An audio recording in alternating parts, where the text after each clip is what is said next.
بسم الله الرحمن الرحيم. تبارك الذي بيده الملك وهو على كل شيء قدير، الذي خلق الموت والحياة ليبلوكم أيكم أحسن عملا وهو العزيز الغفور، الذي خلق 7 سماوات طباقا ما ترى في خلق الرحمن من تفاوت فارجع البصر هل ترى من فطور ثم ارجع البصر كرتين ينقلب إليك البصر خاسئا وهو حسير،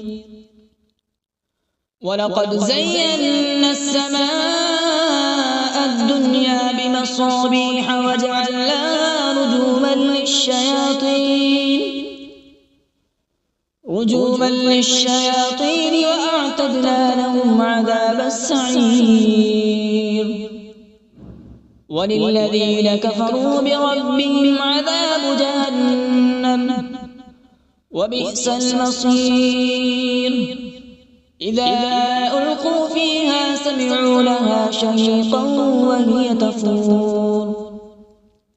تكاد تميز من الغيظ كلما ألقي فيها فوج سألهم خزنتها ألم يأتكم نذير قالوا بلى قد جاءنا نذير فكذبنا وقلنا ما نزل الله من شيء إن أنتم إلا في ضلال كبير، وقالوا لو كنا نسمع أو نعقل ما كنا في أصحاب السعير، فاعترفوا بذنبهم فسحقا لأصحاب السعير، إن الذين يخشون ربهم بالغيب لهم مغفرة وأجر كبير،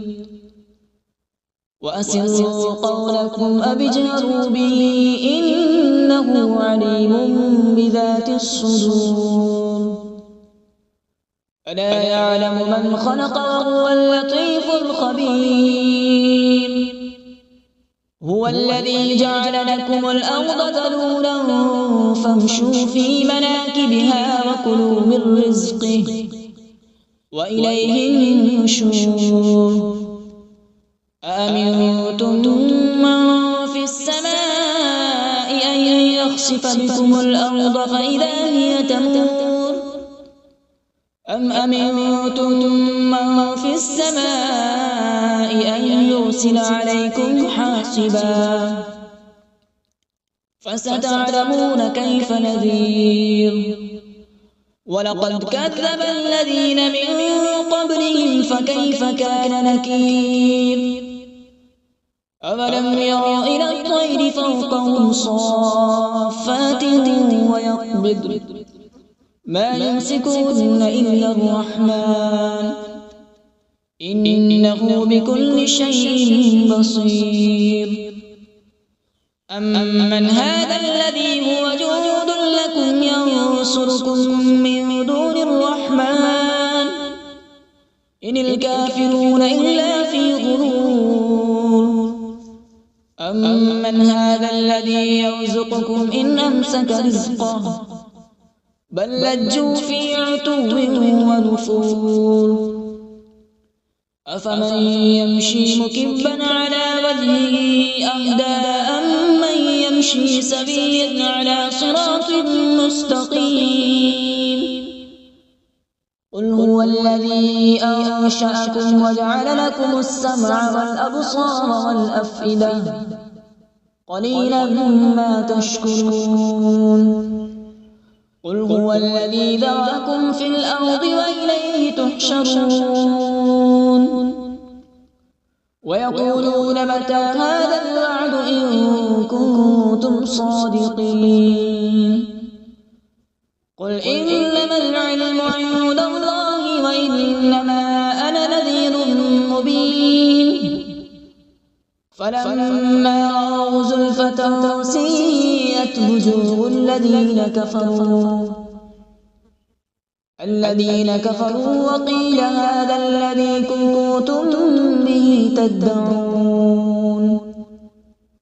قل أرأيتم إن أهلكني الله ومن معي أو رحمنا فمن يجير الكافرين من عذاب أليم